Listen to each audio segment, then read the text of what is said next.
What's going guys? Today we are going to install the latest version of JDK on Windows 11. The latest version of JDK is JDK 21, that is a Java development kit. If you know why we need JDK in our system, then you can skip the further part. But if you don't know what is JDK and why we need JDK in our system, then you have to continue watching it. I have one image here and why what is JDK? JDK means Java Development Kit, and in that Java Development Kit, we have first of all we have a Java source code. In order to run that Java source code, we need a compiler here, compiler, and then that compiler translate your Java code into Java bytecode, and after that, the Java bytecode is verified by the Java code verifier or class loader, that is the part of JRE, and then bytecode verifier.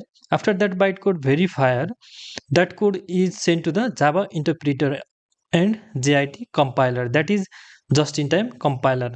After the Java interpreter, our code or our machine code is sent to the operating system. That's why the Java is independent of operating system, because our source code is translated to Java bytecode, and that Java bytecode can run on any system if you have JRE installed in your system. So JDK is the combination of compiler in the JRE, that is JRE means that verifier are Java bytecode, and JVM means Java virtual machine that interpret our Java bytecode to mesh code. That's why we need a Java development kit in our system in order to run our Java code. So let's install JDK in our system.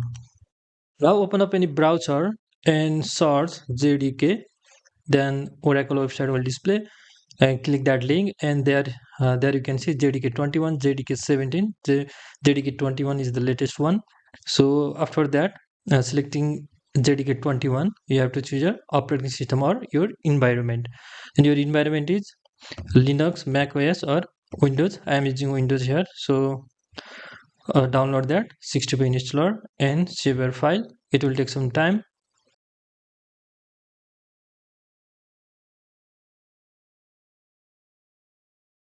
After downloading, open that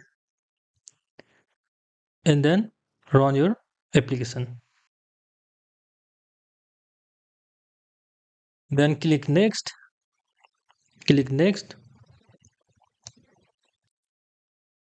and then click close. JDK is installed on our system successfully. Now what you need to do is you need to add the Java in your environment variable. So for that, first of all, go to your C drive, and then there go to program files and Java JDK 21 and bin, and simply copy that location. Now we need to provide that recently copied path to our environment variable path. So go to environment variable, and select our path, and then click edit, and then new, and simply paste, and then click OK. Here you can also give user variable for a specific user, and this is the system variable. You can also run the Java in specific user only. So for that, here you can click new, and then Java underscore home, and paste that variable. Okay, you can do also like that for the specific user, and then this is the system variable. Click OK. You are now good to go. To check whether Java is installed in your system or not, go to command and then type Java. There you can see Java is installed in our system. Otherwise it will display Java is not a recognized internal or external command. So there you go, JDK is installed in our system successfully. You can also check the version, Java database version. There you can see 2102. This is our latest Java version. Now if you want to design or develop a program using Java, there is a dedicated IDE for that. So for that you need to have a netbeans IDE. So let's install that also. Go to browser and search netbeans IDE, and click that, and click that Apache NetBeans 20 download, and here select your system. I'm using Windows again here, so Windows 64 x64, download that and click any link, and then save. It will take some time also. depending upon your internet speed.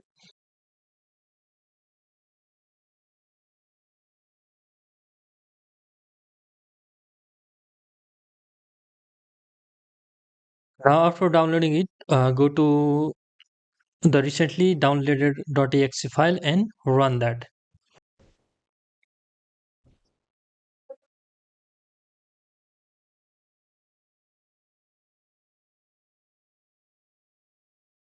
Click next, accept, click next, next, install, and then click finish. Now we can run netbeans IDE.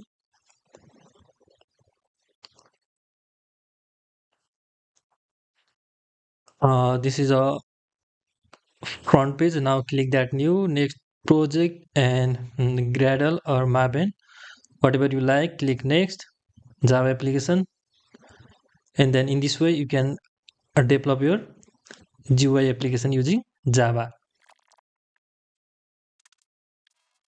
and then click finish. You can also give the project name as you like. I'm just using the default one here. And from here, what you can do is right click, new, and then JFrame form. There you can go. Now in that JFrame form, you can drag and drop labels, buttons, and then text box, whatever you like. And in this way, text field, in this way, you can develop GUI application in Java. So in this way you can configure Java and NetBeans IDE for your Java development, and definitely stay connected with this channel because we are going to create a lot of tutorials regarding Java and MySQL. So subscribe this channel and share this video with your friends so that they can know about this. Give thumbs up, which really motivates us to create such programming or tutorials video. And have a good day. Bye bye.